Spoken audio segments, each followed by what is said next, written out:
But the reason why a man can go into his mother's pocketbook and take her last quarter and shoot dope with it is because he has no honor.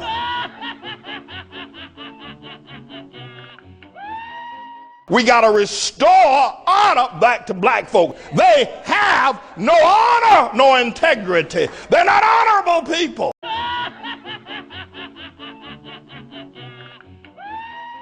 He's grabbing his crotch. That's your baby. That's your boy. You brought him forth. You carried him for 9 months. And now look at what he is doing to women. Don't you remember how his father walked out on you and left you to feed that baby?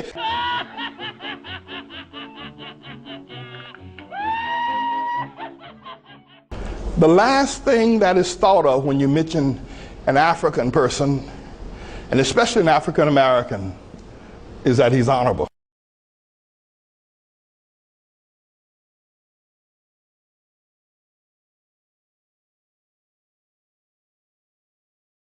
Countries have an earthquake, right? Haiti and Japan, both are non-white. I'm not talking about white people, but you could predict how the people react. In one country, the reaction was looting, gang rapes, swinging machetes, bloodshed, total anarchy, total sense of need and desperation, no way to take care of themselves. Another country was organizing, helping the sick and injured, recovering really quick. And you could predict that even before the earthquake happened. And I don't even have to tell you which one reacted in such a way. You already know it, and you would know it before it happened. And of course, people on the left are always making excuses. They'll say, oh, well, it's because that one country is poor and the other country is rich. That's the difference. And I'm saying they got that backwards. They need to understand, why is a country poor? Why is a country like Japan rich when they were absolutely devastated? We dropped a fucking nuclear bomb on them, wiped them out, and they came back. They're the second most powerful economy in the world now. In another country, we pour billions of aid in, but they still act like that. I would say that behaviors are what cause a country to be rich or poor. And if you have the type of people that responds to adversity by, hey, there's no authority around, I think I'm going to gang rape, let's get together and gang rape that little girl. If that's your culture, you aren't going to be a fucking prosperous nation.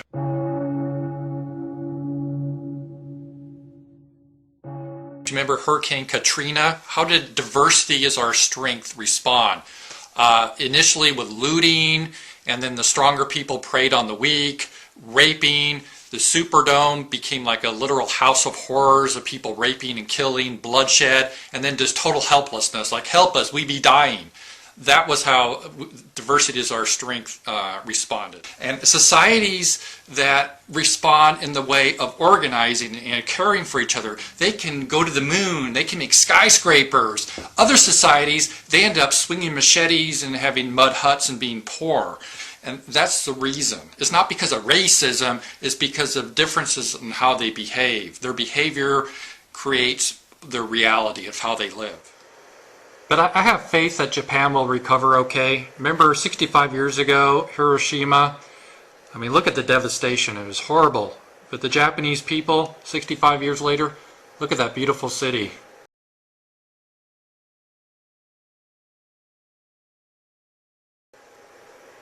And here's a picture not of Japan, but Detroit, 65 years after diversity, the results. So the rule is, it's better to be hit by a nuclear bomb than diversity.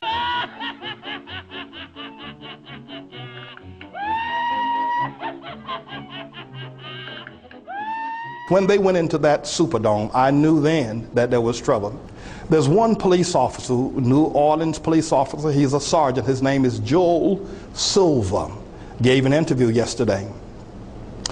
And he was stationed at one of the local colleges where people were being sheltered. And when the helicopters arrived, he said, we thank God that the helicopters arrived, but our major problem is that we had to beat back the men because they tried to get on the helicopters before the women did. We literally had to beat them. And then that black police officer said this. He said, you know, we got a whole lot of black men that ain't nothing but cowards. They're just sick to your stomach when you look at a black man. But black men were trying to get on the copters. They don't care nothing about the women or the babies. I've been saying it all along. Black men They are despicable. And they've been trained to be that way by your preachers and by your leaders. They killed one man out in front of the convention center because he tried to rape a 13-year-old girl, and the people just couldn't take it no more. And you got black men in the shelter shooting and raping and maiming.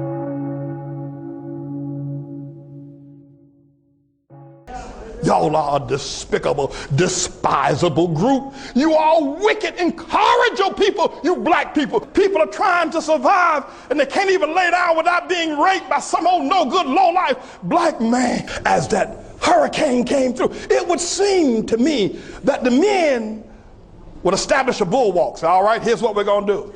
Put 100 men over here, 100 men by the bathrooms, 100 men by the door, 100 men to take a boat and go out and alert the Coast Guard. We're going to set up a food line. We're going to set up security. We're going to establish a structure in here so that we can live. We are men defending our women and our children. You despicable group of people, you African, you Jesse Jackson.